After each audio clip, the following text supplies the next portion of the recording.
Welcome, everyone. I'd like to begin by thanking our wonderful moderator and our great speakers for making time to discuss the decolonization of Ukrainian studies. And of course, all of you who have joined us today to listen and engage with this important topic. My name is Anna Petelina, and I'm honored to speak on behalf of the Ukrainian National Women's League of America, the oldest and largest Ukrainian women's organization in the United States. Since 1925, UNWLA has worked to promote Ukrainian culture, support education, advocate for women's rights, and empower communities both in Ukraine and in the diaspora. Today's panel is part of our effort to amplify Ukrainian voices in academia and public discourse. With events like this, we aim to raise the standing of Ukrainian studies and challenge outdated narratives. As part of this mission, we're deeply honored that Her Excellency Oksana Markarova, Ambassador of Ukraine to the United States, is joining us with the welcome address, underscoring the importance of this initiative and the need to invest in decolonized scholarship. Pani Oksano, the floor is yours. Доброго ранку. Thank you, Anna, for inviting me to join this very, very important and very timely discussion. Greetings to everyone from Washington, D.C., where today we have a number of open houses because of the Europe Day, and we do have it in Ukraine House as well, from which I'm joining you today.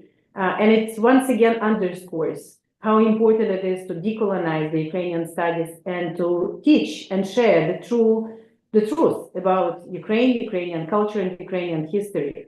It also gives me an opportunity to once again congratulate the Ukrainian National Women's League of America with 100th year's anniversary. All this year, we have a number of events together with the League to remind that since inception in 1925, when Ukraine unfortunately already was under the occupation of the Soviet Union, the League has been a leading advocate not only for women's rights, but also for education, leadership, and cultural preservation here.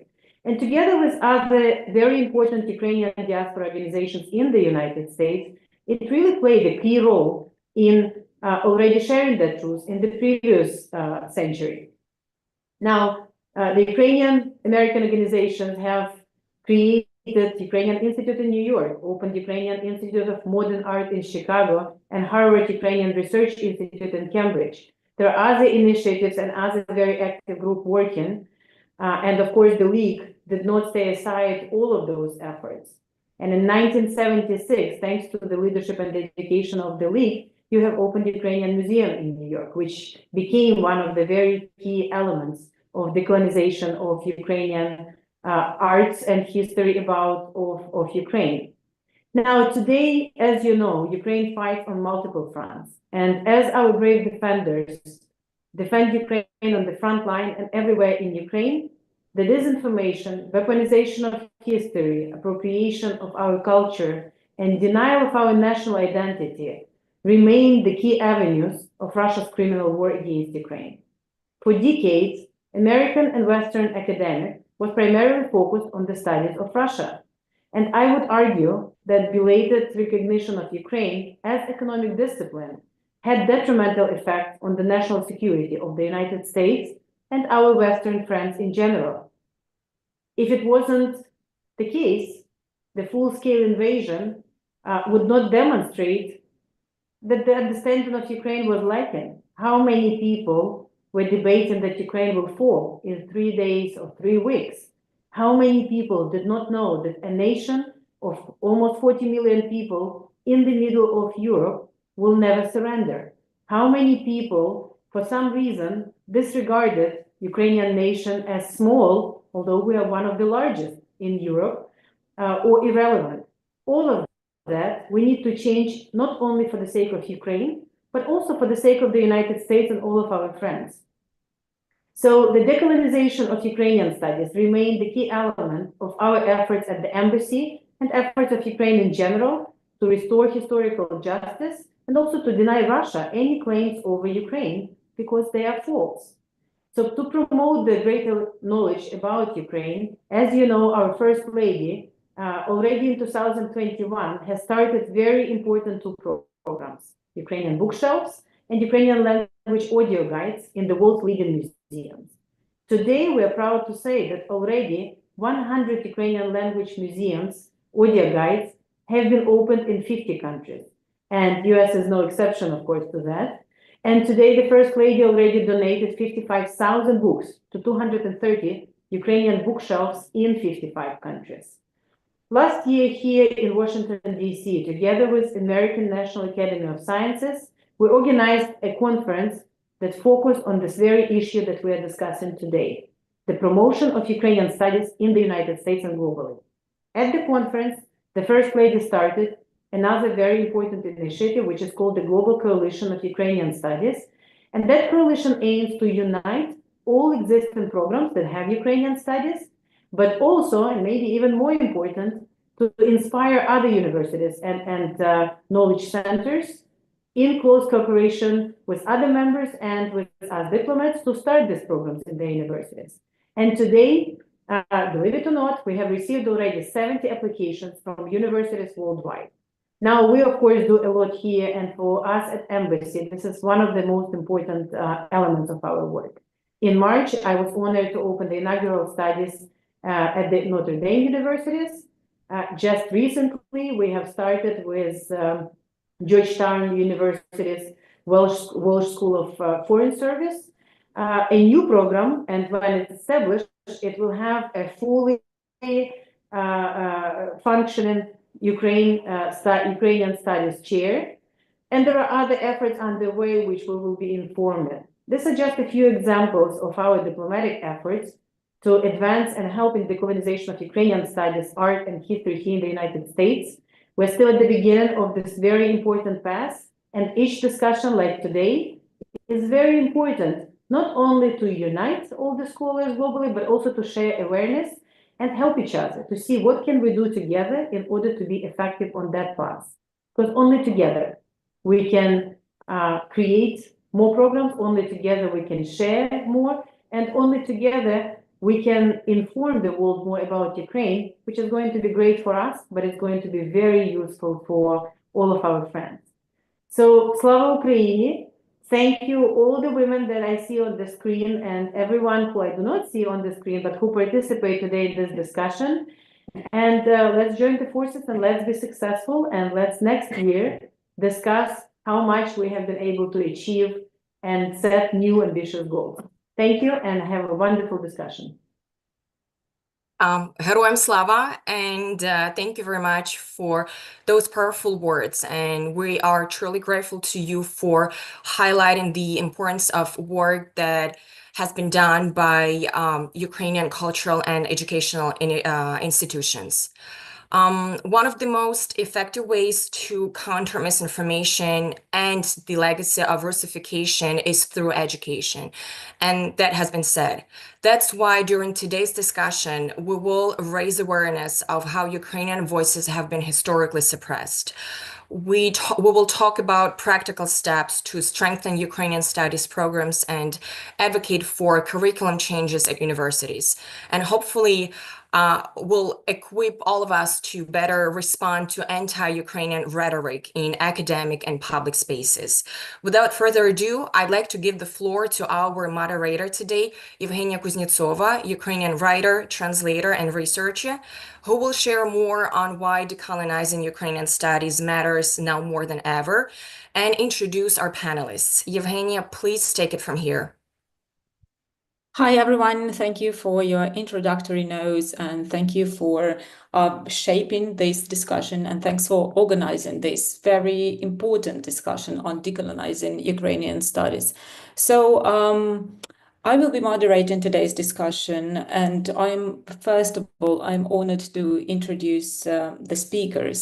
Maybe you could wave a little bit while I'm introducing you, because maybe not all the viewers on YouTube know how you look like, academic researchers, even though they're very important, but they're not very public. So I will start with Oksana Lusishina. Oksana Lusishina is Associate Professor of Instruction in Ukrainian Studies at the University of Texas at Austin. Yulia Yurchuk, Associate Professor of History of Ideas at Södertörn University, that's in Stockholm, in Sweden. Oleg Kotsuba, Director of Print and Digital Publications at the Ukrainian Research Institute of Harvard University. Miroslav Shkandry, Professor Emeritus at the University of Manitoba. Sophia Wilson, Associate Professor of Political Science at Southern Illinois University at Edwardsville. Tatiana Filevska, Creative Director of the Ukrainian Institute in Kyiv. Grace Mahoney, Postdoctoral Research Fellow at the Institute for Research on Women and Gender at the University of Michigan. As you can see, there is a lot of us today, a lot of speakers from very different backgrounds, and I would like to keep this conversation as vivid as possible. So please, I encourage you to raise your hand if you would like to add something in the process, so that it would be, let's try to make it a polylogue, not just separate observations. So, and our conversation will last for about 1 hour and 20 minutes. We'll talk about current situation in our attempts to decolonize Ukrainian studies, and we will try to find answers, what we can do, let's say softly, in this dynamic, unpredictable new reality. So let's start with a question, and now I would like you to take turns. I will ask each of you to think about this question. In what ways do colonial legacies still shape how Ukraine is framed in academia? Maybe each of you could mention just one issue or one problem or one challenge you faced in the recent years. And if there are more than 7 of these challenges, I bet there are, we'll take another round. We'll start with Oksana. Please, the floor is yours. Hi, everyone. Hello again. It's my pleasure and honor to be here. Well, as for identifying just one challenge, just like Evgenia said, that will probably be another challenge. So first of all, I would like to actually say that we perhaps belong to the lucky generation. We have a space to discuss these things. We have a discourse going on, and decolonization panels happen, everywhere, in particular at the professional conferences level, where there are a lot of sections dedicated to Ukrainian studies and so on. I teach literature, I should say Ukrainian literature and literatures of Eastern Europe. I teach also Ukrainian language, so I may say something about what kind of challenges I am presented with every day. So first of all, that's of course, until recently, low visibility of Ukrainian studies as a field and relative insularity of the fact, which has been pointed out by a number of scholars before, and basically lack of awareness of epistemic violence that colonialism produces and projects onto our field. And that means also that my students will know nothing about Ukrainian literature. So there will be no recognizable markers. There will be no, Snowy House and Dr. Zhivago or anything like that. So basically, this literature does not exist in collective imagination of the American general public, should I say. So that means it's a very pioneering kind of work, which means we have to lay the ground for that foundation. We have to make it happen. We have to create it. That will also mean that Ukrainian literature will not be widely translated, but I'm sure other speakers will speak a little bit more about that. In particular, Oleg will probably have a lot to say. And the same for Ukrainian language. Until recently, there were very few textbooks of Ukrainian language. So basically, my biggest challenge would be working in a particular kind of vacuum where the very idea of decolonization is not present. And or if it is present, it's very superficial, because, as scholars of decolonial discourse say themselves, like I'm quoting Catherine Walsh here, that decoloniality is not exactly an academic discipline. It's a disruptor of academia. It is basically a trajectory, but it does not have a particular end goal that we can just put a check mark and say, okay, we have done this. There is no pinnacle of some kind of hierarchical sword there. So this is basically just a way to create the space for the discussion. So that's what I think. Thank you, Oksana. Thanks for this wonderful start. Yulia, what will be your challenge here? Thank you. Thank you for the invitation, and thank you, Evgenia, for this question. This is a challenging question indeed. And I would maybe continue where Oksana just mentioned this epistemic violence and decolonization as this disruption. And I must say that I work in the country in Sweden, where we don't have Ukrainian studies as Ukrainian studies in Canada or the US. So it's quite an interesting position. And for me, just very personal experience when I came to Sweden, and it was 16 years ago. For me, decolonization meant to really not get gaslighted and not lose my own core knowledge, so to say, because the only centers to study Ukraine are those who present themselves as area studies, and they are very dominated by colonial knowledge and imperial knowledge. And for me, as a young scholar who came after my master in Germany, I was very much gaslighted by colleagues who were saying that there was no Holodomor, for instance. Or when in 2014, I remember it very well because it was very traumatic event, as we all know, I think, share this experience when we were speechless. Our country was attacked. The part of our country was annexed, and one of their colleagues said, "But why are you so worried? Just give away Crimea, give away Donbass, and you will be in peace." And I was still too young to not be kind of emotional. I went to the toilet just to say the truth and was crying. So, and speaking about this gaslighting and this kind of keeping to my own core, it was my strategy of, I would say today, of decolonization and decolonization of myself and this disruption what Oksana was mentioning. And yeah, and I think that it also has some kind of career consequences, because I'm not working at any area center. I am an intellectual historian. I work at the Faculty of Intellectual History.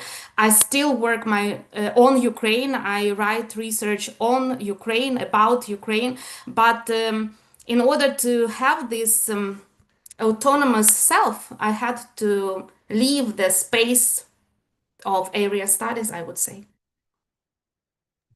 Thank you, Yulia. Yeah, maybe the radical form of this academic gaslighting is what I faced in the beginning of my academic career. That does Ukraine even exist? Is this a real country? That it's not a real country. It wasn't even about the giving away a part of it.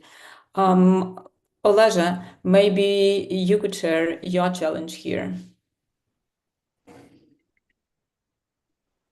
Thank you so much for inviting me to participate in this discussion. I think it's really important to have it. As Oksana has pointed out, we are indeed lucky to be able to talk about these things and to have this kind of conversations in the open, in public. Technology made it possible for us, but also obviously the tragic events in Ukraine. And that's unfortunately the terrible price that Ukraine is paying for visibility. From my perspective, I think the greatest challenge and which also motivated my career choice has been finding practical ways of opening up Ukraine to the world. Very often in academic circles, Ukraine has been a very theoretical subject of discussion.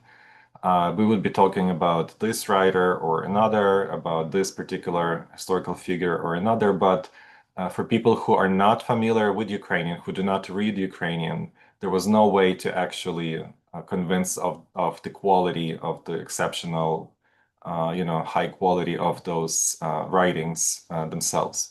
And so for me, I feel that the largest challenge has been to find ways to open up Ukraine to the world by presenting texts, presenting other artifacts from Ukraine in high quality to the outside world.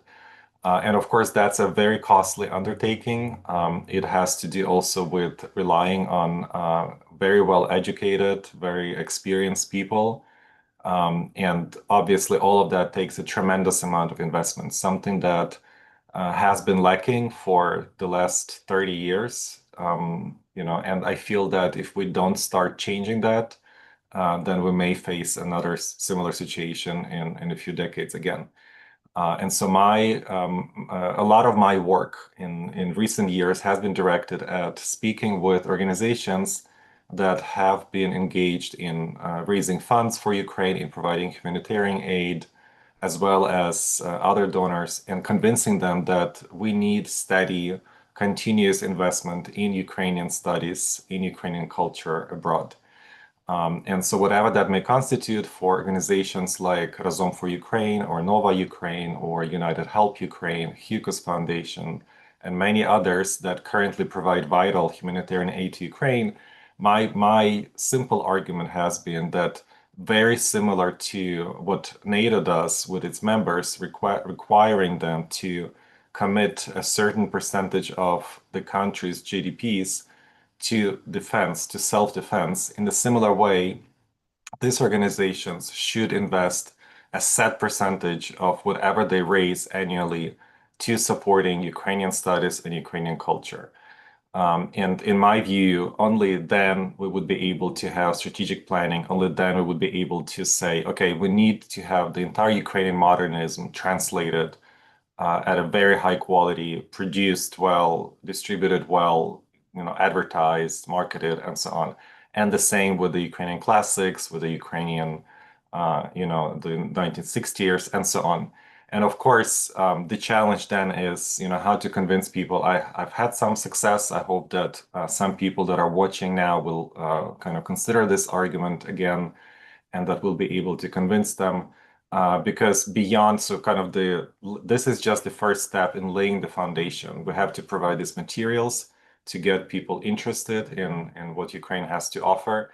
And from there, we still have to produce, like a few authoritative histories of Ukraine, a few authoritative histories of Ukrainian literature and culture, of Ukrainian art, and so on, that kind of can become really the centerpieces of the field as it exists right now, and hopefully will expand in the future. Thank you, Oleg. So for now, we have low visibility of Ukrainian studies, lack of awareness. We have this academic gaslighting that Yulia Yurchuk mentioned. And from Oleg, we have lack of investment, and therefore the challenge to maintain high quality standards for Ukrainian academic research. Miroslava, what's your opinion here? My experience has been a little bit different because I've been in the field for a long time, and I've also taught Russian literature. That was the only way I could get into Slavic studies in my day. When dinosaurs still walked the earth and many of them taught at universities, you had to also know Russian and you had to teach Russian. So one of the things that has always worried me has been that this great debate around decolonization, imperialism, has never included Ukraine. There are wonderful books written about colonialism, about imperialism, and somehow none of them mention Russia. So one of the huge problems, particularly recently, has been that Ukraine is not only invisible, but it is not part of that debate around decolonization, and it should be. If you look at some of the classic books, some of the standard textbooks that are now used in discussions about colonization, it's always Africa, Asia, Latin America, never Eastern Europe, or very rarely it mentions Eastern Europe, particularly Ukraine and the Russian Empire. So that invisibility of Russia and the Russian Empire and the Soviet experience as a colonizing experience, I think is something that's deeply lacking. And I think here Ukrainians can make a fantastic contribution. They have a history, they have knowledge of this experience with Russia, both the empire and the Soviet Union, and they should, and I think will, make an enormous contribution. And I'll add something to that. Because I taught Russian literature for a very long time, I also am aware that there is a very strong bias in all the textbooks about how you teach Russian literature. I think Ukrainians are the best teachers of Russian literature because they see it from a different angle. They see it from a different point of view, and they can deconstruct Russian literature and show things in Russian literature that other people cannot because they just don't have the perspective. So one of the things that I think is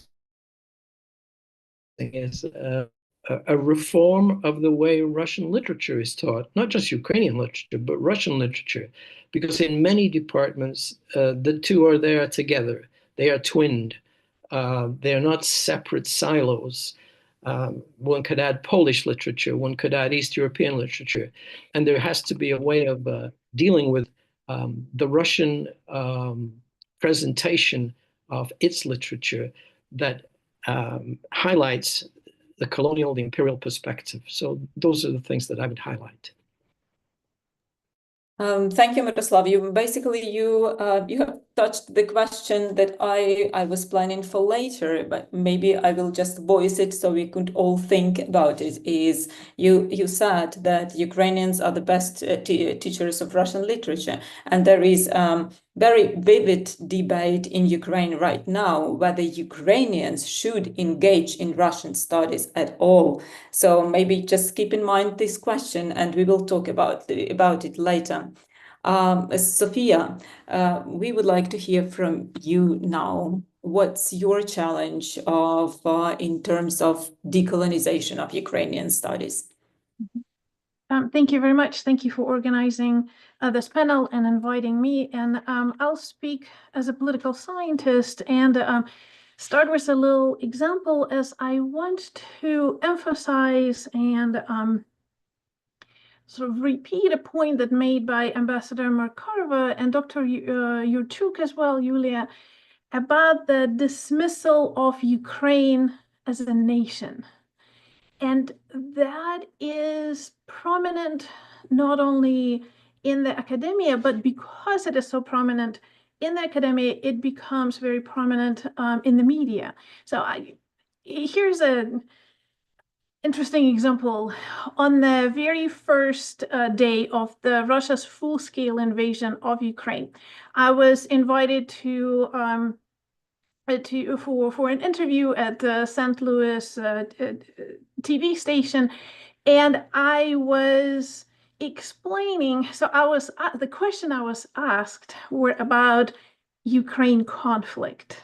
Right, what we're talking about already February 2002, and I very diplomatically, but firmly said we cannot view it as a Ukraine conflict. It is a full-scale invasion. It is violation of sovereignty of another nation. It is a brutal attack. There are attacks on civilians. There are tanks. There are bombs involved. It is very much a war between two nations. So as I was done, what is interesting, the interviewer even repeated my point, but as they then went to an anchor, the anchor said, more on Ukraine conflict after these messages. Right, so it's we're not heard, and we continue not being heard, and that is true also when I was, for example, explaining that that we cannot view Russia's invasion of Ukraine as a result of so-called NATO expansion, because the countries of Eastern Europe that really wanted to be part of NATO were defending themselves from future attack. attacks. They were defending themselves from the Kremlin's imperialism, with which they unfortunately had a lot of experience.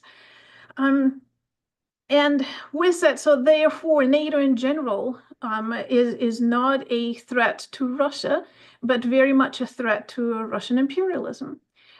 That, for example, part of my interview was cut out entirely, and instead, an IR scholar who doesn't even study Russia or Ukraine explained how Russia's invasion of Ukraine was a direct consequence of NATO's expansion.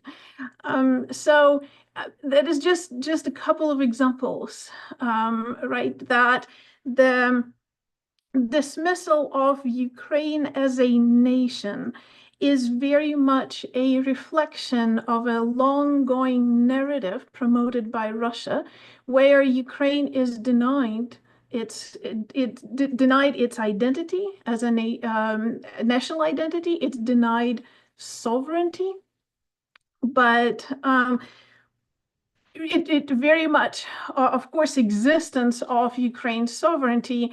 It's a zero-sum game with Russian imperialism. Those two cannot coexist. And it is very unfortunate that the world bought into that narrative, and it's incredibly hard to break. So therefore, the world continues not to view quite often in the public discourse Russia's invasion of Ukraine as a war between two nations. Because if Ukraine does not exist as a nation in a public eye, it's an internal conflict and supporting entitlement of Russia to Ukraine. So I will stop here. Thank you, Sophia. As we can see, it takes a war and it takes thousands of victims to change these narratives, even a little bit. I think we all remember back in 2014 how we advocated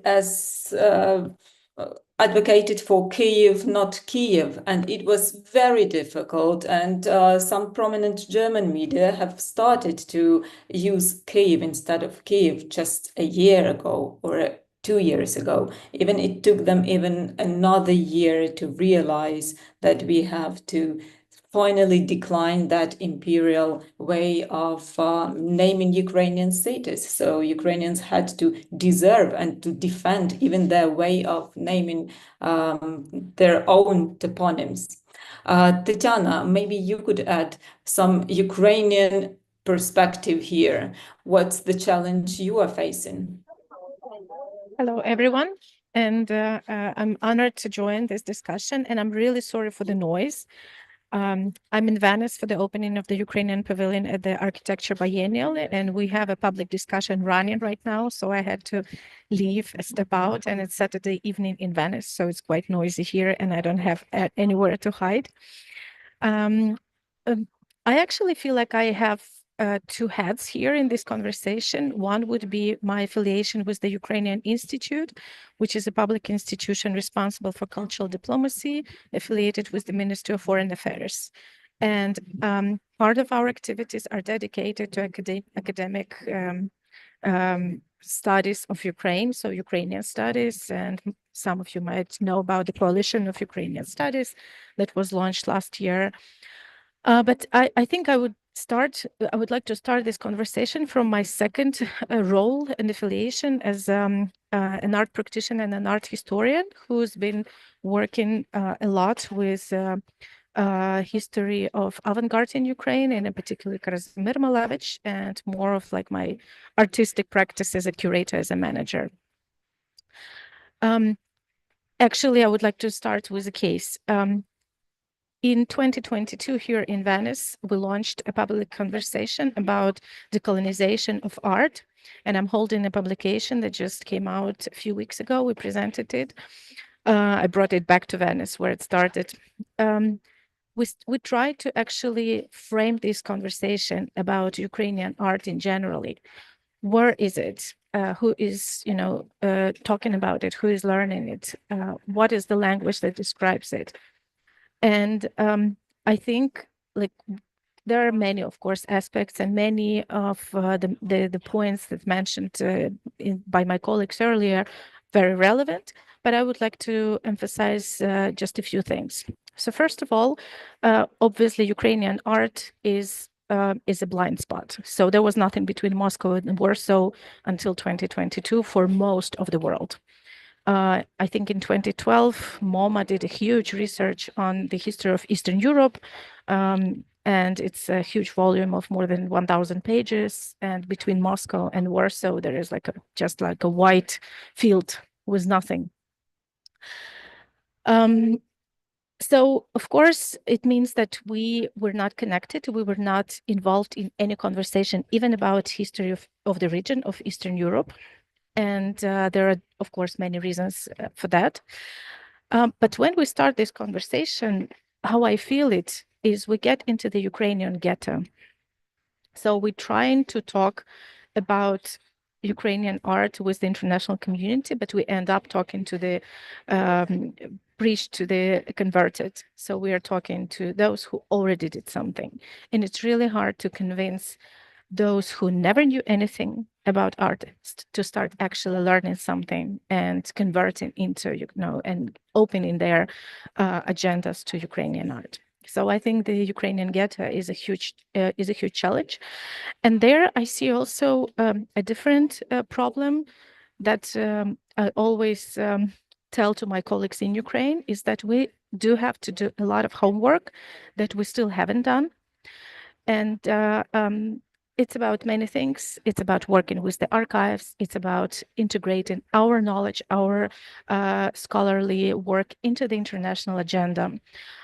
It's about building our capacity, our personal capacities as scholars, institutional capacities, and actually, promoting and pushing our topics, our agendas into the conferences, journals, publications, etc.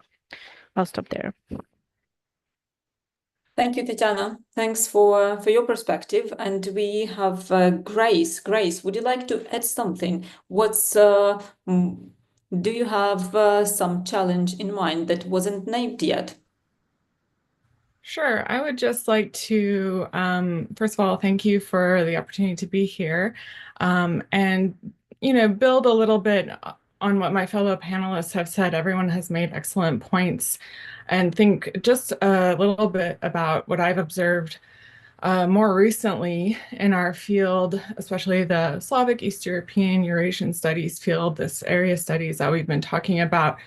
What I've observed about, essentially like the strength of this colonial legacy and Russocentrism in our field, and how, essentially war fatigue is coming into play, and, as people are ready to move on with what has essentially been, okay, we have made our efforts to, uplift or give some attention to Ukraine and Ukrainian studies because of the war, but we are ready to regress back into the way things were before.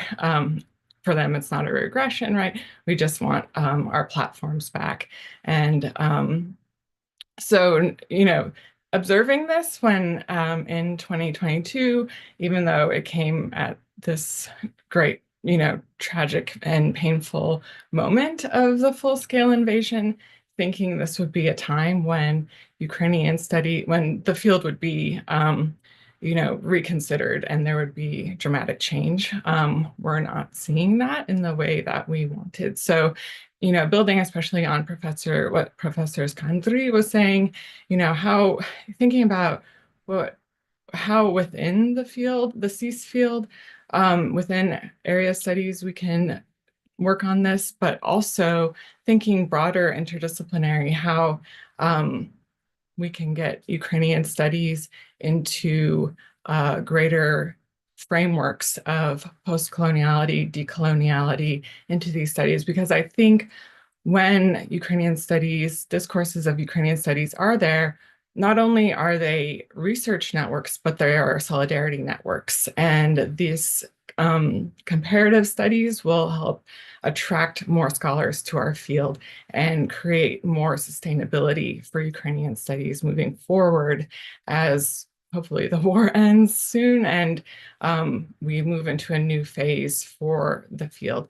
So I hope that, within the CEAS field, we can see more collaborations with colleagues in Balkan studies and Central Asian studies who also are working with post-colonial and decolonial frameworks to strengthen research in this vein, but also branching out and thinking more globally in terms of the place where Ukrainian studies can be realized.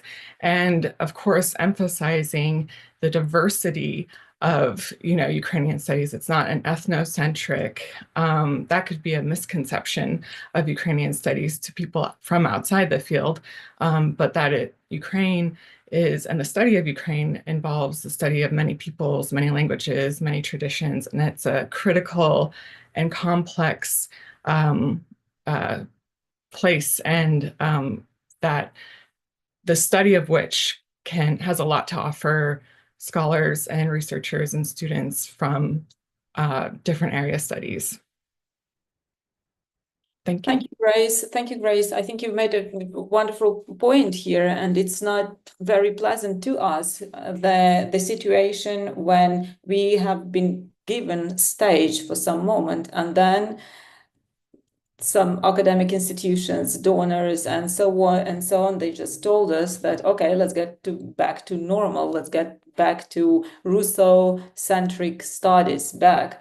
And I think the general feeling of how tired donors and institutions are becoming about Ukrainian studies and Ukrainian cause in general is felt by many now in Ukraine and by many researchers who work within Ukrainian studies abroad. So to summarize, and maybe you could think if we haven't mentioned something yet, to summarize, we have low visibility of Ukrainian studies. We have lack of awareness. And as Tatiana mentioned, that if there is lack of awareness and if people know nothing about the cause, then it's very difficult even start to convince someone that they are wrong about something, because they have to have the base to talk about. Then we have this problem that we have to start from the very beginning of in the very beginning, we have to prove that Ukraine exists, so that we exist, and all the debate starts after that. We have lack of investment and maybe some low quality standards for Ukrainian studies because of that. Also, Ukraine is not a part of the debate on colonialism in general, and who has to do that. We will talk about that later. And we have the general dismissal of Ukraine as nation, and media also reflect this Russian narrative. Is there anything else, any other misconceptions or any other challenges, issues and problems that have not been named yet? Anyone would like to add something, or we go to the next question? Okay, if you have something in mind, you can raise your hand and start speaking in the middle of the next question. That's okay, because I would like all the words to be said. So what are we going to do about that? We have named all the problems, all the misconceptions, all the issues, the challenges we are constantly facing. But what are we going to do about that? And here I would like maybe some of you or all of you could share some success stories, how you tried and maybe succeeded to develop new Ukraine-centered courses after 2022 or maybe after 2014, and what are some practical ways faculties can integrate Ukrainian perspectives into existing courses. So maybe you have some success stories. Failures are also welcome, more than welcome. I think that our viewers, among our viewers, there are many academicians and many researchers who are in the process of developing these new courses at this very moment. So what were the obstacles and how you succeeded if you did? Are there any volunteers to answer that question?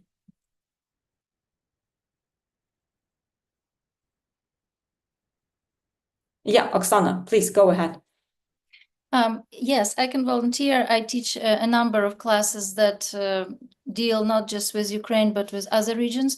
Very much resonated with me what Miroslav said and what Grace said. Miroslav was talking about teaching Russian literature, and Grace was talking about global networking. So I think that's very important. So basically the question goes back to whether we should teach Russian or Russian literature as Ukrainian studies professionals. And I have to say, yes, we do, because not to do it would be another way to make, to treat Russia as some sort of a secret cow, like it's so bad it doesn't deserve our attention kind of thing. So I taught a graduate class on satire, but it's, satire that is not really apparent necessarily in Eastern Europe. And I think it was a moderate success, because I recall that some Russian majors, upon reading Sorokin and analyzing some of his novels, had this epiphany, like, oh my God, maybe Russia is going nowhere. Because you see, even if you read this book and then you read tons of other books by, I don't know, Prilepin or something, you don't really see that.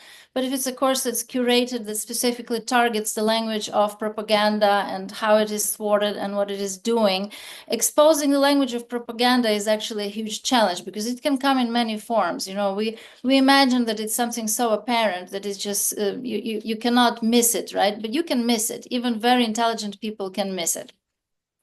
So, and the other class that I wanted to share something about is my class on Chernobyl. And it's not so much the class on Chernobyl in terms of the physics. I'm not a physicist. I'm actually horrible at physics.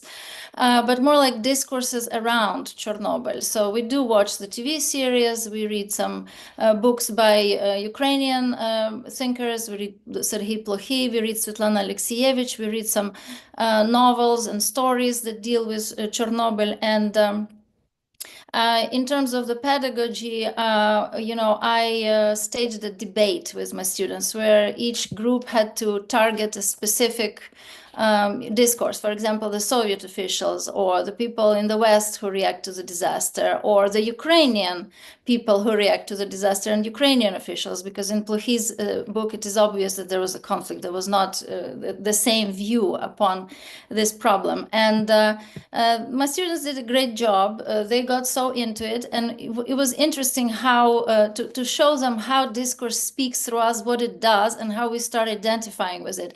The group that was most dedicated and who had probably the most fun was the group of Soviet officials. How easy it is to span ideology, to make it live through you, to make it speak, and how it ignites you, and how you almost believe yourself that you're a KGB officer or something. So and after we were done, the students shared what they thought about this, and they were said, yeah, you got carried away. And I'm like, okay, well, that now you see what's happening in this sad world and how people do get carried away. So I think these kinds of awareness raising exercises perhaps could be of help. Thank you.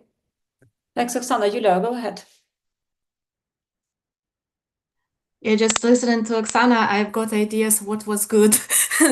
So yeah, I think that what is good, that and this is something what also Tatiana mentioned, not to preach only to the choir, right? And I who not teach for any Ukrainian courses, because we don't have Ukrainian courses. So what I'm doing all the time, I'm integrating my knowledge on Ukraine into all courses I'm teaching. So for instance, when I teach on decolonization, and just by chance I have one specific textbook which we read every year with the students.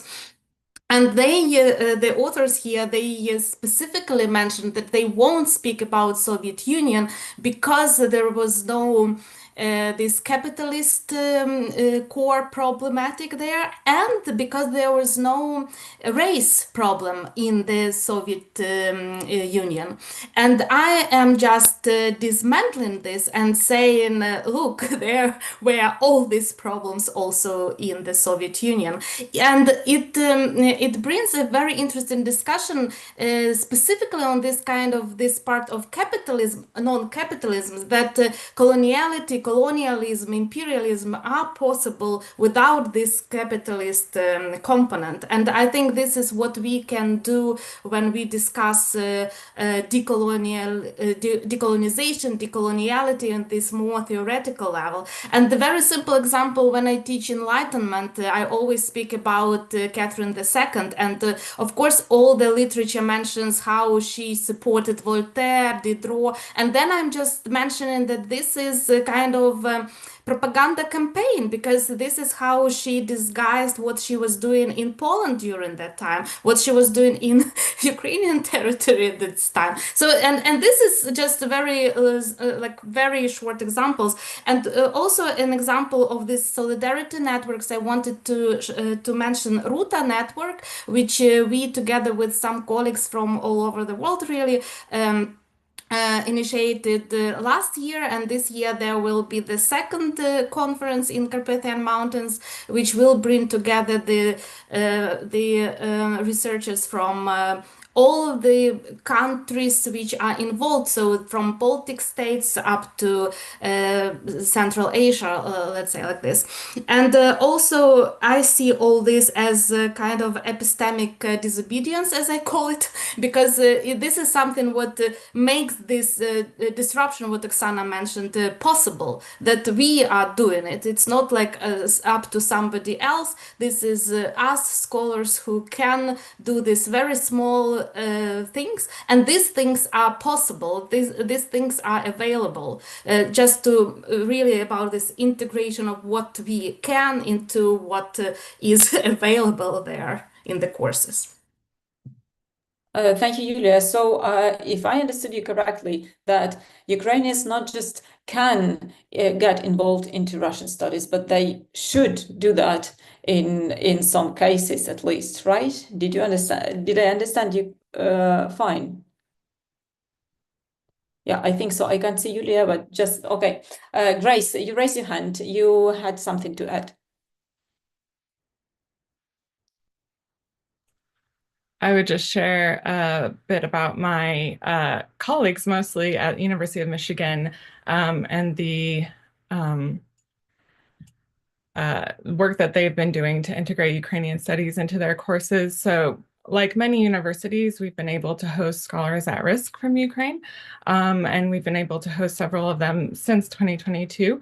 And these courses have been very popular, courses on genocide studies, disinformation through Ukraine, and architectures of Ukraine.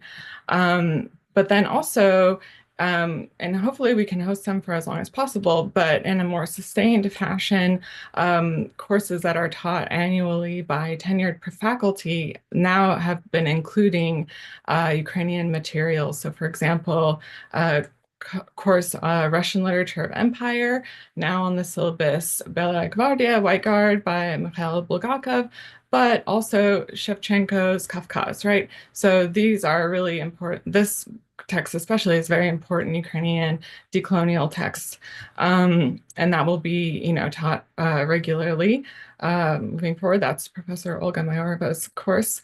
And we were also, our Slavic department hired Ukrainian literature professor Alex Haberbuch, who's been teaching Ukrainian literature courses, and that's going to be very important moving forward. So this is some good news. As a graduate student, I was able to teach Ukrainian language, and even in the course of my, 2 years of doing this, I saw an increase in the amount of resources available for teachers of Ukrainian. So in contrast, for teachers of Russian language, there's a vast amount of resources, pedagogical resources, but now there's more and more resources being developed. So that's also some good news.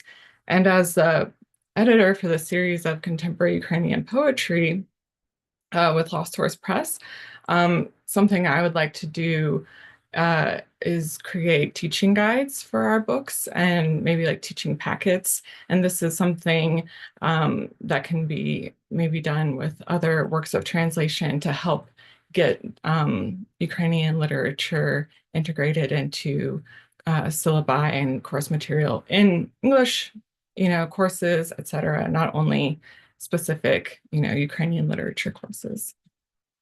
Grace, thank you for this note. And is this still a case? And maybe that's a question not just to Grace, but to you all. Is this still a case that you can't really be a fan of Ukrainian literature, for example, if you don't speak Ukrainian? Because I know a lot of people who are fans of Russian studies, Russian literature, Russian cultural studies, but they do not speak Russian. And I don't think that I know anyone who is fan of Ukrainian literature but does not speak Ukrainian or did not study Ukrainian at least.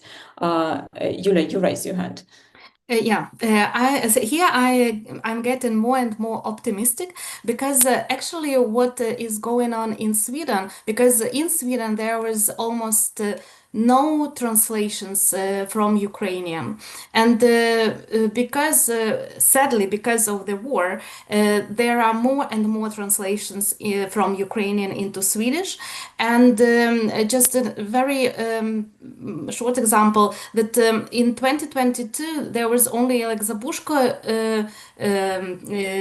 translated, and even Andruchovich was not translated. Now we have Andruchovich, we have Zhadan, we have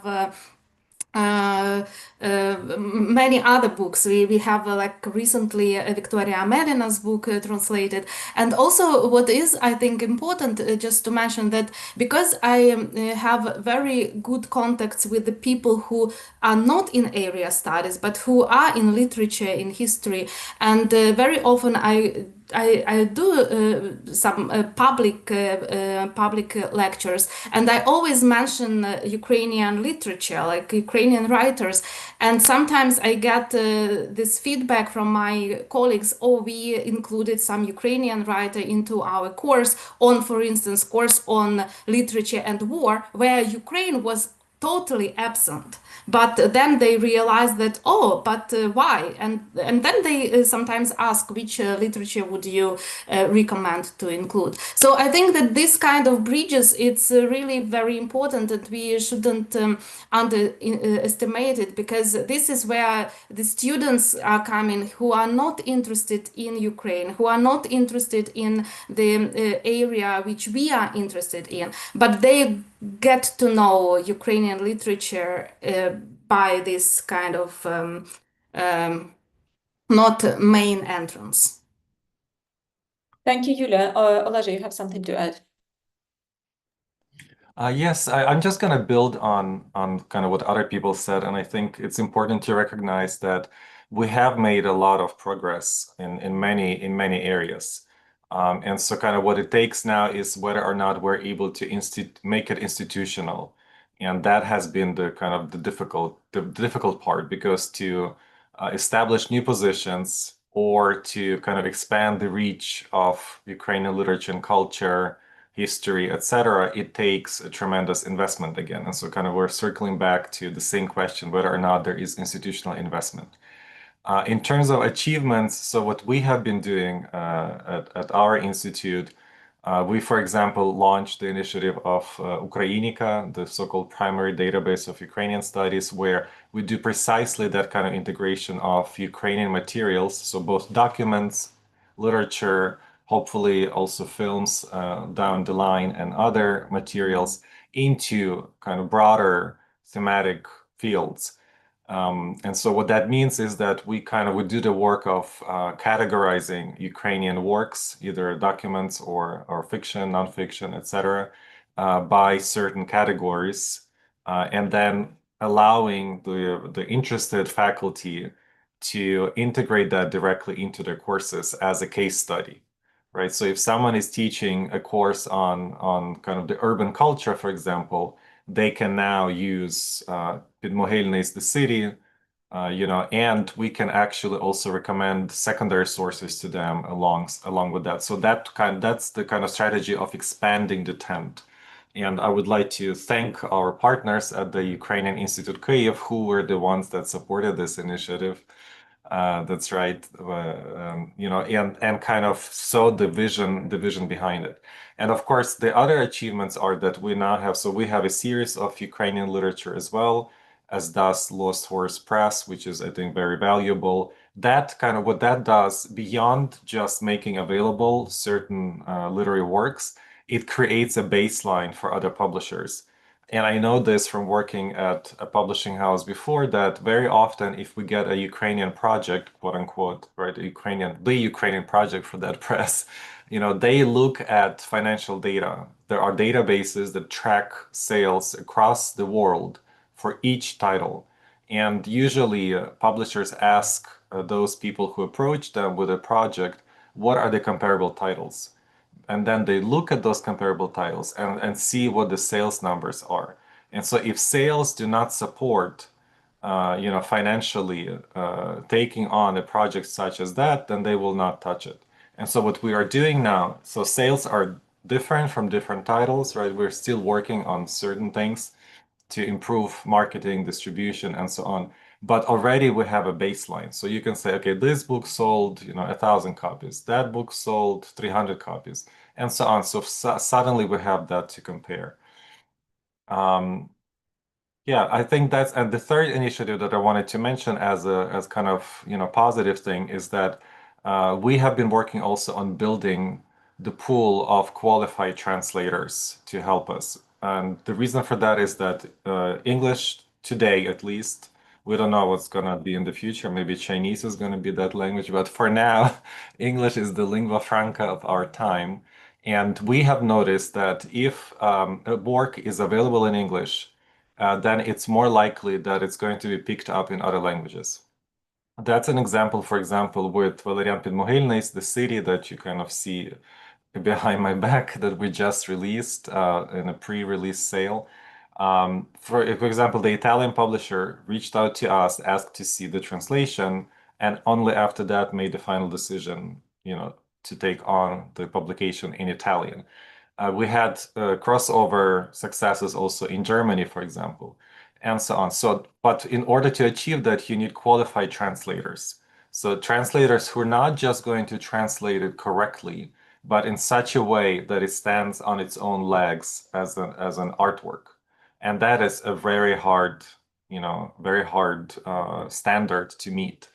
And so I'm very happy that Oksana Lutsishina is here. She dedicated her time and energy last year to teaching the poetry translation module at this initiative that's called the Translating Ukraine Summer Institute. And we have built a small coalition of institutions that together push this initiative forward, which is also very hard. As you may know, in academia, it's like herding cats, trying to get people to work together. So kind of to summarize, there is a lot of progress. We have achieved a lot, and it cost us a lot of work, a lot of blood and tears. So we need to build on that. We need to be more effective at convincing people outside of academia and outside of humanities to support what we do, because we're not just fighting for the land and the resources. We're fighting for an identity, the identity that makes Ukrainians, more inclined towards democracy, willing to fight for democratic values, willing to implement humanist ideas, etc. That's what we're fighting for. In order to show that to the world, we need to generate support outside of academia and kind of try to breach, to spill over into more of a popular discourse.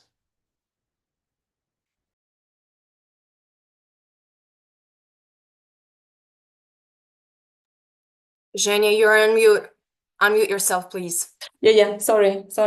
Tatiana, thank you, Elijah. I think that after Tatiana will add something on the, I suppose, on the efforts of Ukrainian Institute on the publications, because that's your main field. So please go ahead, Tatiana, and then we will go back to some investments and partnership in these efforts. Sure. Well, first of all, thank you, Oleg, for mentioning us, and it pushed me to raise my hand. I mean, you stole some of my points because I also wanted to say that quality publications in foreign languages is essential.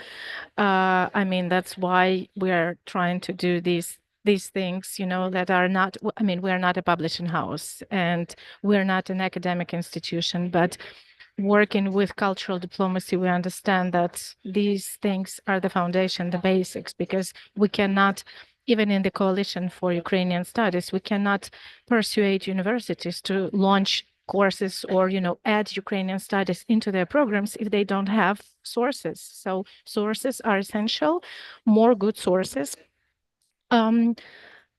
Expanding the existing subjects also, I, you know, 100% support this. And my example is Kazimir Malevich. I mean, you know, a world-known Russian avant-garde artist, whatever, like hundreds of books published in all the languages in all the countries from Sweden to United States. And very few information about his Ukrainian connections. So when I started to, you know, be interested in this topic 15 years ago, I knew very little. But step by step, archive by archive, I was able to actually stretch his biography and add the Kiev period there, which was not there before the publication of 2016, the book Kazimir Malevich Kiev period. It was not even mentioned that this period existed, but now no one can actually doubt that it was important for him, you know, and now no one can ignore that. So this, even if, you know, the museums still keep identifying him as Russian, which is another issue, they cannot ignore that the Kiev period did exist. And I mean, believe me, every museum I go to meet people, they know about this publication because it's in a good English and good French. It's available for sales thanks to Rodovit Publishing House. They are doing a great job in terms of art history, and that really works. That open doors, that stretches, and it allows Ukrainian perspectives, and it adds Ukrainian perspective into existing topics. Another point I wanted to mention is we should not be afraid to question existing notions. For example, the Russian avant-garde, again, something that no one questions, but Oleg Hilnitsky wrote an article decades ago about, you know, what is Russian in Russian avant-garde? What is Russian there? So is it Russian imperial? Is it Russian Soviet? I mean, the Russian avant-garde is a wrong term as such. It's not scientific, it's not academic. If you want to call it Russian imperial avant-garde, you may. If you want to call it like Soviet Russian avant-garde, you may. But there was no just Russian avant-garde. It doesn't mean anything. It's like just brand. It's not scientific term. And Coalition for Ukrainian Studies. Of course, there is a huge space for the support of the Ukrainian state, and I'm sure it has to be more and more. But I'm really happy that we even have the initiative at this stage now. The initiative is aimed to motivate to create space for Ukrainian studies worldwide. It also is supposed to provide resources. So hopefully we'll get more and more opportunities. Now at this stage, my colleagues, I'm not working with that particular project, but my colleagues are collecting the requests, so learning from the universities that wish to join what is needed, what is their request, what would they be interested in. They will put together some packages, let's say, of text, film, so basically sources, something similar to what Oleg mentioned, the Ukrainica, but also maybe, you know, some other things, because it can really be broad. I mean, now we're talking about, for example, looking at Ukraine's IT sector as a subject for some universities. It's really interesting for some tech universities to learn how Ukrainian creators in technology, IT sphere work. So there will be something new and different from the humanities there on their package. But yeah, I totally agree with Oleg that resources and investment is crucial. Thank you, Tanya, for this point, and I would like to ask you about the money. Tatiana, you have mentioned that Ukrainian Institute does provide some opportunities for co-funding some Ukrainian studies publications and so on. Are there any other partnerships to develop these new courses, to somehow invest in them, as we know that the universities often have limited budgets and other academic institutions, they have limited budgets. So what are other ways to finance these new courses, new initiatives, and who should be in charge of that? Private donations, other partnerships? Maybe you could elaborate more on that. Sure. Well, I mean, I think resources should come from all sorts of all funds. So, I mean, it can be private money, it can be corporate money, it can be taxpayers' money. We, as the Ukrainian Institute, used to operate taxpayers' money until the full-scale invasion. Since the full-scale invasion, we had lots of third-party sources, so donor sponsors, international funds. We have a program named after Lysak Rudnitsky that allows to do some projects, not courses. We had a little experience supporting like Ukrainian language course, for example, in University of Padova here in Italy. We within the Coalition of Ukrainian Studies, we're also pushing to have a program that will support the courses. So we hope that it will work, because now fundraising also is essential for the coalition. They're working on the actually the structure of the institution, how it's gonna fundraise, how the money will be spent. So there has to be certain system and structure there created. I'm sure that, money has, we should take money everywhere where they exist. So it can be from local governments. And also I know that there is a conversation between the Ukrainian state and other states about supporting Ukrainian studies within the universities. And I know that some countries are interested in investing in Ukrainian studies, so that there is a good sign there. But I'm sure that Ukrainian state should also invest, even despite the fact that now we know what our main goal is. We have to just win this war.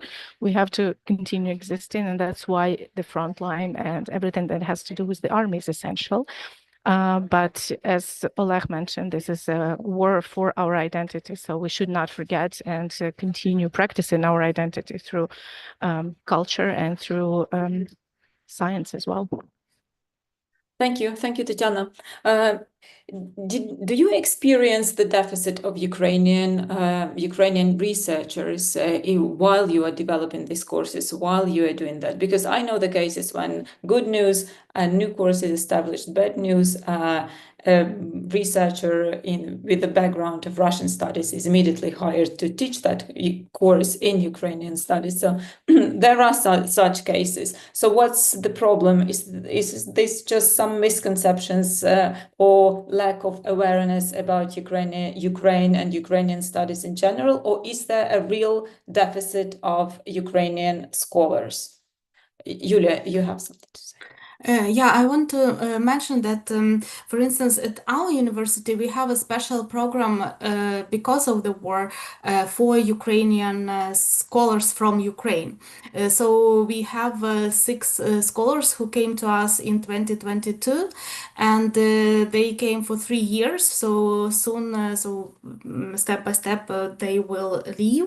But then the new scholars will come. So I think that this was also a huge advantage for our university to have these scholars who had also teaching, and they were teaching general courses, different courses, not necessarily about Ukraine, but what they were doing, they were exactly integrating their expertise on Ukraine in all the courses they were teaching.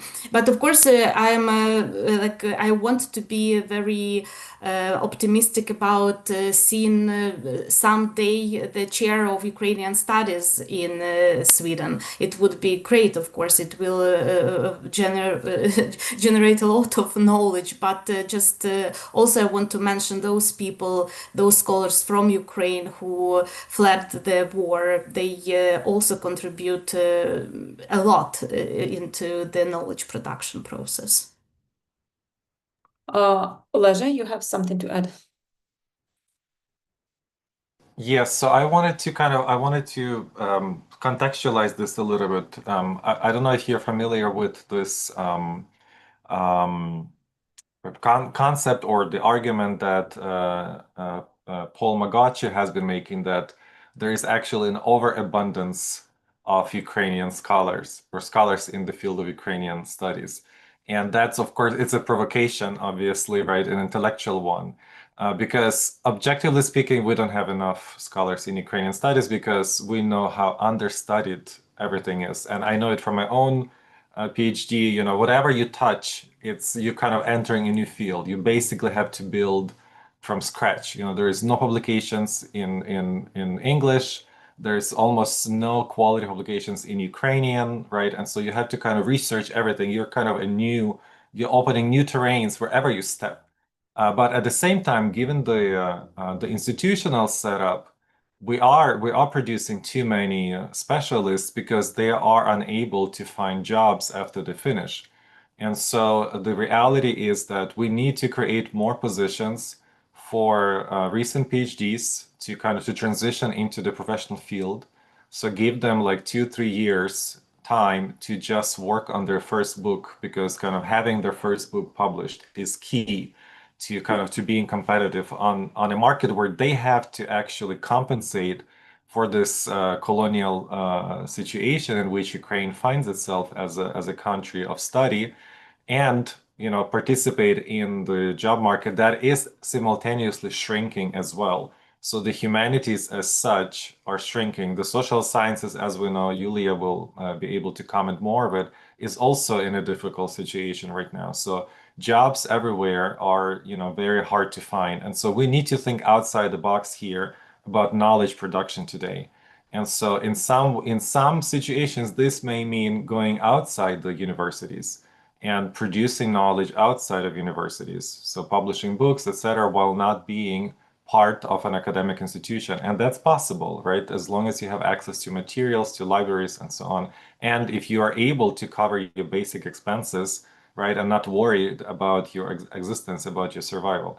But of course, long term, if we are looking at this as a strategic situation, as something that needs to be pushed right now because it has been so long underprivileged, to say the least, if not persecuted, right, then we need to find ways to compensate for that by establishing more positions at a variety of institutions of learning, not just in the English-speaking countries, also elsewhere, to make sure that there is a fruitful field that can have an exchange among themselves. Because very often what happens is that even if you do have one position in Ukrainian studies at a given university, that person finds itself in isolation.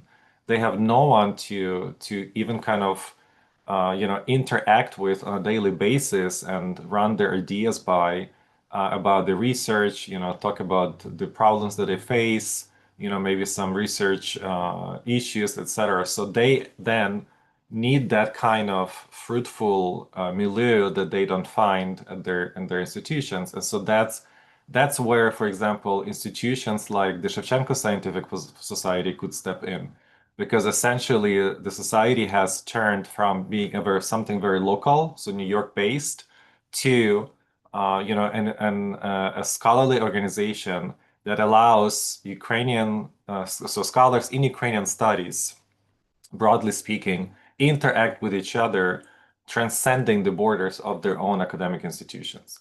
And so that's where I think we need to kind of, rather than talking about the lack of Ukrainian scholars of Ukrainian studies right now, which is a fact anyway, we need to find ways to, to connect them, provide them spaces and opportunities to exchange ideas with each other, and to be able to work on their projects, even if they don't have like a permanent tenure track appointment at an academic institution. Do you mean some kind of outsourcing this academic research? For instance, establishing new institutions and inviting scholars from universities or from with some academic background to research on the variety of topics and manage this deficit of academic stuff? I think everything should be considered. You know, I think establishing something new is always very difficult for sure. I think there is a lot of structures already that we can rely on in Ukraine and elsewhere. You know, it's a question again of finding strategic partners who would be interested in investing in it. So there is already the Institute for the Sciences, for the Human Sciences in Vienna. The Index Institute was just founded in Lviv. You know, there is a number of organizations now. People can be based at those institutions and they can be productive in researching and publishing on what they're interested in. Right now, what is lacking is the funding and is the vision to actually implement that. Thank you. Evgenia, I think could I make a comment? Oh yeah, yeah, Evgenia? sure. Please go ahead. I have I'm sorry, I have a problem with connection. My connection keeps breaking down, so why I switched off the video. At least you can hear me. Yeah, so we can hear you perfectly.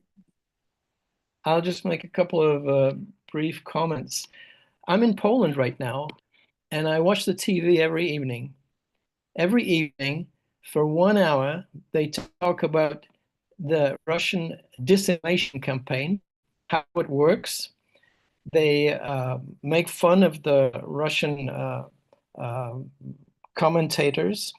They talk about Ukraine. They talk about the war. They talk about the suffering of Ukraine, the bombing, and so on. 5% of Poland's GDP almost is being given towards the military. The European states are all upping the amount of money that they're putting into defense. There's a wonderful opportunity for Ukrainians to get involved because there's an interest. There's a strong interest now. And I think it can be with governments. It can be as experts and advisors to government institutions, and we can ask for governments to explain the Ukrainian point of view. And the last point I would like to make is that I think there is a Ukrainian argument that needs to be made. We talk about the Russian argument. We see how we can deconstruct the Russian argument, but Ukrainians have to put forward a polemical argument, a political argument that challenges the Russian point of view. And I think that's where books like, the work that Tatiana is doing is fantastic. The works that Oleg is doing is fantastic. But I think you can hit hard the Russian point of view, the Russian presentation of the political spectrum, the political world that they live in, by presenting the Ukrainian case. And that Ukrainian case is there. It just hasn't been articulated. It's not well known. So if we can have some books that actually put this forward, I think it could be a wonderful success story. Sorry, I'm afraid to put my video on because it will maybe cut out. So I'll try. Anyway, it was the voice of Miroslav Shkandriy. I just mentioned it to our viewers so they would know who was that. Thank you, Miroslav, for your comment. Actually, it was the next topic we were going to discuss. We don't have much time left, but I would like to ask you, what are the ways to impact, to influence the political agenda?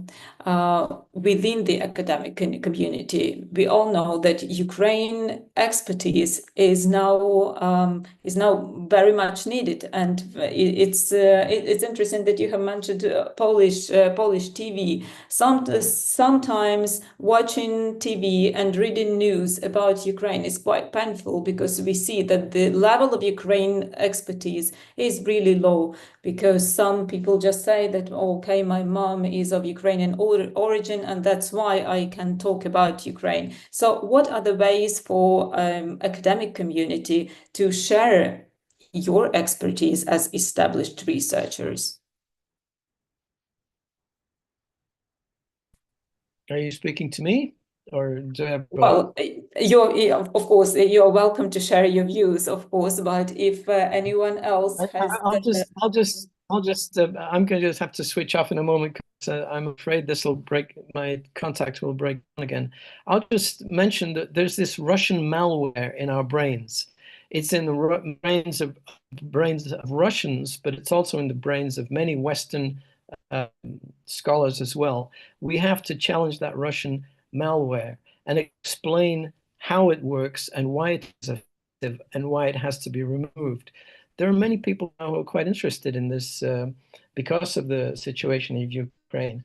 Decolonization is not just a military struggle, it's also about this psychological struggle, this struggle to remove a Russian viewpoint that has been embedded over generations. Russian literature is full of chauvinistic, imperialistic, colonial views. And people who read Russian literature, who study Russian through the literature, imbibe this. They're not even aware that they have this in their minds. So I think one way of dealing with the problem is to face this head on and to challenge it. That would be where I would begin. Thank you, Miroslav. Yeah, Oksana. Zhenya, I think Sophia was first. She was holding her hand. Oh, sorry, Sophia. I just can't No see your worries. hand. Sure, go ahead, Sophia. I am Thanks, sure Oksana had something brilliant to say, so I wanted to echo Dr. Shkandri's point of going into it head on, and it can be that is the only choice we have, right? But it is and it has been very effective. For example, I was talking earlier as Russian narrative and its insistence on presenting Russia as a victim. Right. And in fact, it is quite similar. So in my research, I now compare Nazi propaganda to current Russian propaganda. We really underestimate how much Nazi propaganda was portraying themselves as a victim while asserting the necessity of its dominance. Right. So here we have, again, the story of we're the victim, everybody's after us, it's a NATO, etc. Everybody's after us. So when we go to the media as political scientists, I'll start with political scientists and then go to historians. So as those who study the events of today, it was very important for us to, and for me as a political scientist, to talk about Russia's war crimes in Ukraine. Okay, right. To emphasize and to juxtapose Russian propaganda with reality. And it really helps to, even when you discuss it, to put it side by side, right? This is what Russian narrative is saying, presenting itself as a narrative, as a victim, but let's look at reality. Let's look at unending crime. Let's look at the war crimes. Let's look at the genocidal aspect of those war crimes.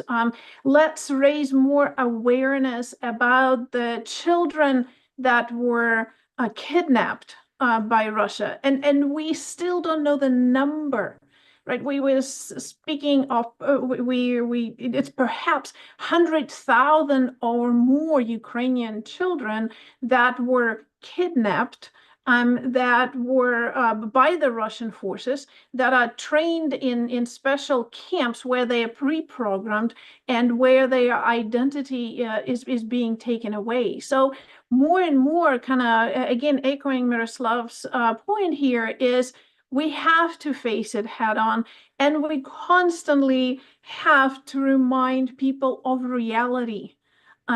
Of the types of Russian war crimes that are not that it's not just bombing.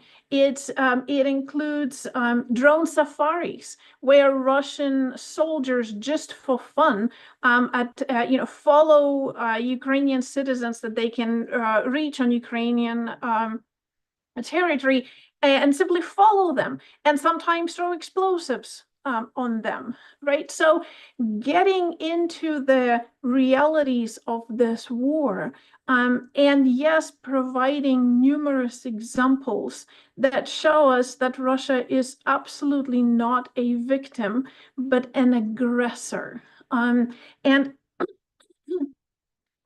So that goes back to that point of whenever Ukraine is, even the term of Ukraine conflict, right? You're talking about how decolonization, Eugenia, your question was how decolonization affects media narrative, right?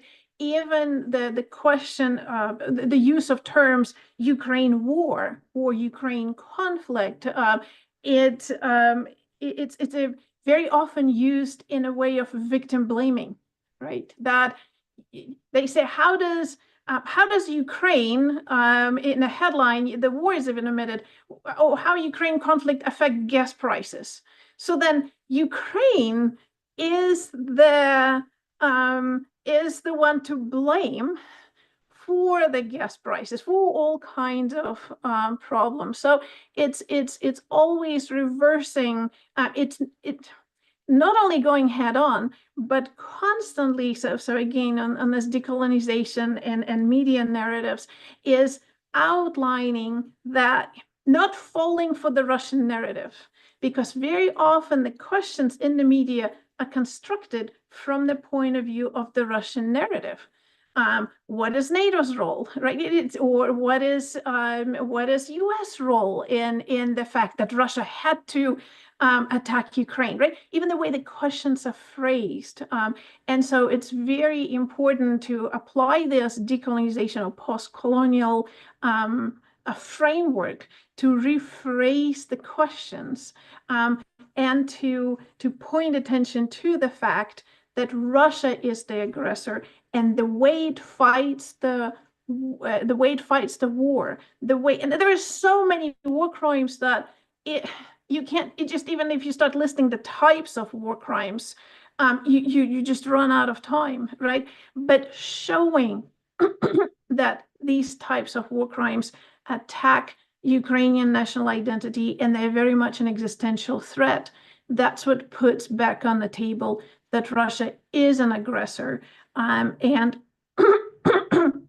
therefore looking at the history and looking at Holodomor reminds us that historically the relations between Russia and Ukraine has not been that of Russia as a victim, but us ignoring such monumental genocides as Holodomor makes us completely forget these relationships in the past and how therefore they affect that relation today. Thank you, Sophia. Oksana, please go ahead. Thank you. Yes, I'll be brief. I realize that we are nearing the end of our discussion. I think there are several areas of resistance that we have to,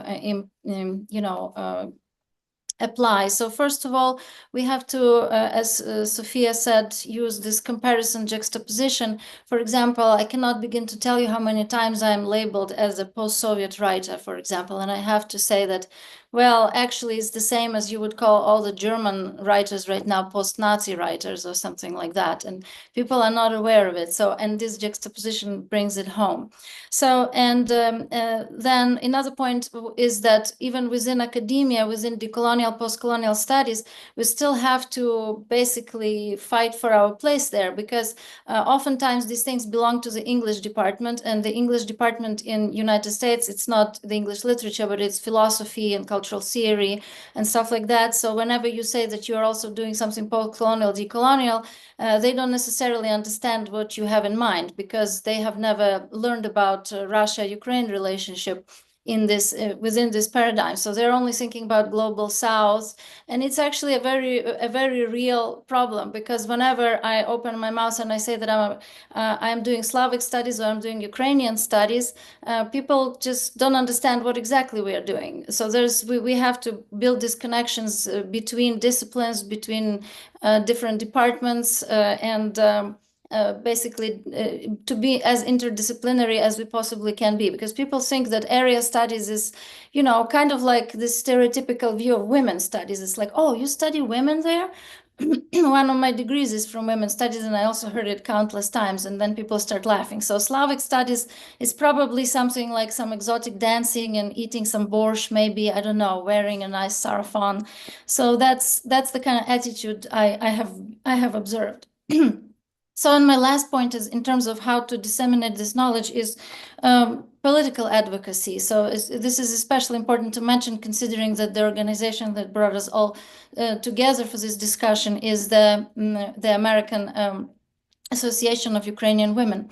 So basically involved with local politics, go to local groups, go to meetings with congressmen, senator, whoever you can, and talk about Ukraine, align with your local community of Ukrainians, and perhaps go from there. Thank you, Oksana. So you're advocating that the initiative should go from the researchers, as you are all well-established researchers. And sorry for such a direct question, but do policymakers engage with the scholarship coming out of Ukrainian studies? Do policymakers try to make some attempts to engage with you, to ask for some consultations? Yeah. Do you have some? Yeah. Yes, some do. Well, some do not. Some just send you letters where they, you know, multiply this discourse like, yes, we've heard you, this is very interesting. But a lot of them actually listen to us, and a lot of them would come to the meetings that our community organizes, not the meetings, like, for example, Congressman Lloyd Doggett here in Austin, Texas. And when he speaks to his audience, he is actually pretty radical. He's spent a lot of time around Ukrainian community, so he's heard a thing or two. Yeah, and also I noticed that it's important to go to even sometimes meetings of other communities. Like our community, for example, engages with Korean community also.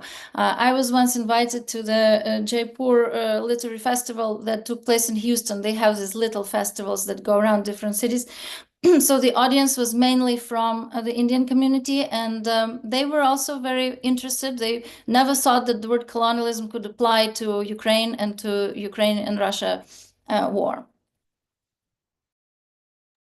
Thanks, Oksana. And how about media narratives? Maybe you have some applied advice to other Ukrainian researchers or other academic institutions. How can we, if we can use this word, advertise ourselves as Ukraine experts? How can we make media see us and and contact us when they need some expertise on some of the Ukraine-related topics?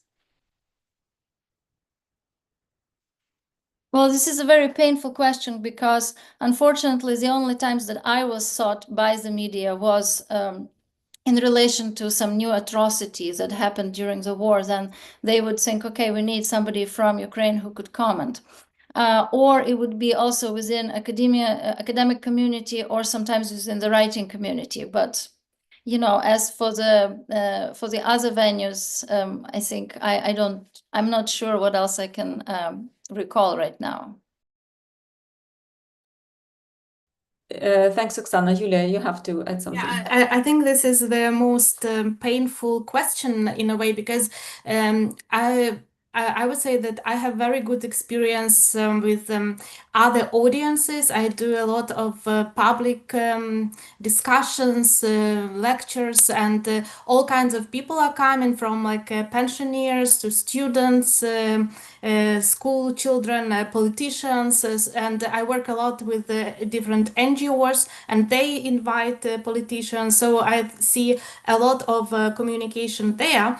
But on the other hand, if when it comes to media, then media very often see me like Ukrainian voice and very much kind of maybe unreliable because I'm very much interested. And just an anecdote, I was asked by specific media about the Second World War because of this. Events just yesterday and the day before, and I said as a historian what I think, and I study memory, so I know what was happening in Russia with all this victory craze for years. So I said really my expertise, and then the journalist said, "Yeah, but you are telling all this as a Ukrainian." So my comment, I don't think that he will include my comment anywhere because kind of he already in this response kind of made it clear that you are as a Ukrainian not very much reliable narrator here. So Biased, right? yes. Tatiana, would you like to elaborate on that? Yeah, maybe I would say from the other side, when we as the Ukrainian Institute or our offices in Berlin and Paris, elsewhere, organize events, we try to engage experts on Ukraine or Ukrainian experts with the local media. So we try to make these connections. We try to make Ukrainian experts visible to the media. Also, we put together lists of people who can speak on particular topics with a certain expertise, and we advise media to talk and consult those experts. So this is something we do from our side, and I know our embassies do the same because they also ask us to share these lists and to share recommendations. Thank you, Tatiana. Sophia, you started this topic, so please go ahead.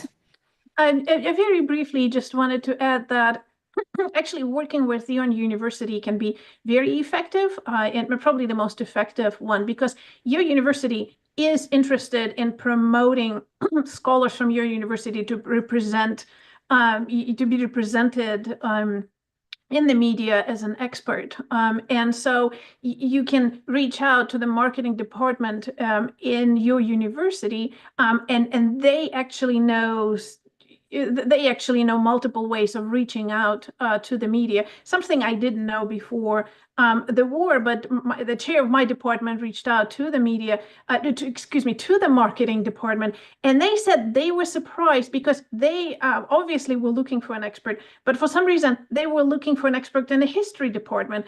And she said, it didn't even occur to me to ask a political scientist. And it sort of goes back to that bizarre thing that Ukraine is something of the past and not of today's reality, right? That they would think of a historian, but not a political scientist who actually studies Ukraine and Ukraine-Russia relation. And another one, so very briefly, something that Yulia pointed out of presented as being biased. I often ask before the interview to be presented as a political scientist or the president of American Association for Ukrainian Studies, but not a Ukrainian, which they really like to do for one sort of another. And I noticed at the beginning they would even try to make me cry. They would keep asking questions. Do you have relatives there? How do you feel? And it was really hard to kind of reframe this, that I am here as an expert rather than you attempt to represent me as something else, as an emotional being who has no expertise. And another way, and then again, going back to Yulia made so many excellent points, is we know that, right, about World War II and Ukraine. And sometimes it's going back because they are bombarded with questions that are biased, right? The questions themselves are biased, as we talked about today. So sort of memorizing some kind of facts about the numbers. People like numbers, right? So memorizing numbers about Ukraine and World War II versus Russia and World War II. For example, that there were more Ukrainian soldiers, there were millions of Ukrainians fighting against the Nazis, right? That there were more Ukrainians per for the proportion of the population than Russian soldiers for the proportion of the population. That entire Ukraine was occupied by the Nazis, and only 3% of the Russian territory was occupied by the Nazi forces. So kind of restructuring that and pointing that out, kind of that, yes, as Ukraine scholars, and as Yulia pointed out, we have a lot of expertise to talk about World War II.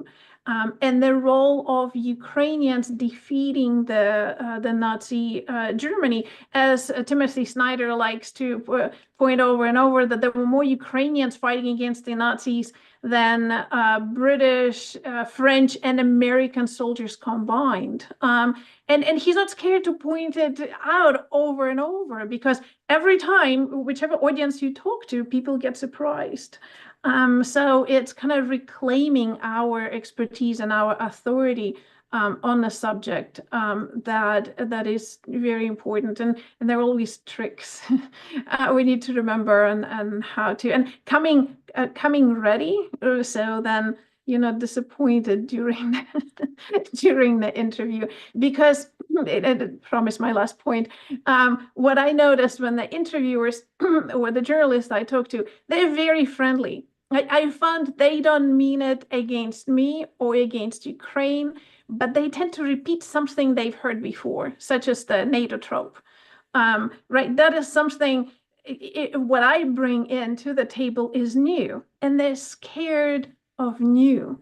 They almost feel that if they repeat something they've heard before, brings their channel more, because people want to hear something. That's just the way human brain is right, is wired.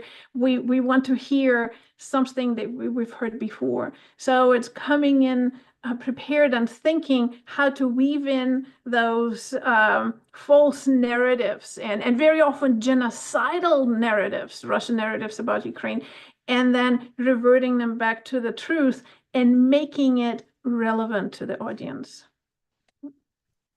Thank you, Sophia.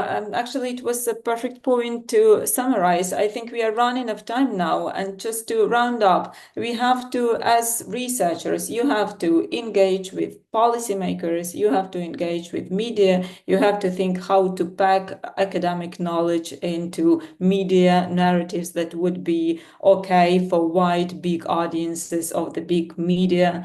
And we have to fight for our place in colonial studies. We have to fight within the academic institutions we work at. So sounds like a lot of work to do, unfortunately. But as Oleg pointed out, that we made some progress, I think. And I would like to finish our conversation with this. It was a big honor for me to speak to you. Thank you all for sharing your perspective. And just a quick note for our viewers, please leave your comments, observations, questions in the YouTube comments section, and maybe our speakers would be so kind to come to the comments section and answer your questions. Thank you all for listening, and now the floor is Anna's. Thank you, Zhenya. Thank you very much. Thank you, everybody. In my opinion, the event turned out to be very dynamic, interesting, and informative. And I hope there will be more events like this and that they will lead to practical outcomes. We hope today's discussion helps cultivate new generations of scholars in Ukrainian language, history, and culture. And by strengthening partnerships with academic and cultural institutions and supporting Ukrainian-led scholarship, will help position Ukraine as an equal voice in global conversations. Thank you all for your deep and insightful reflections, experiences, and for joining us in this important work.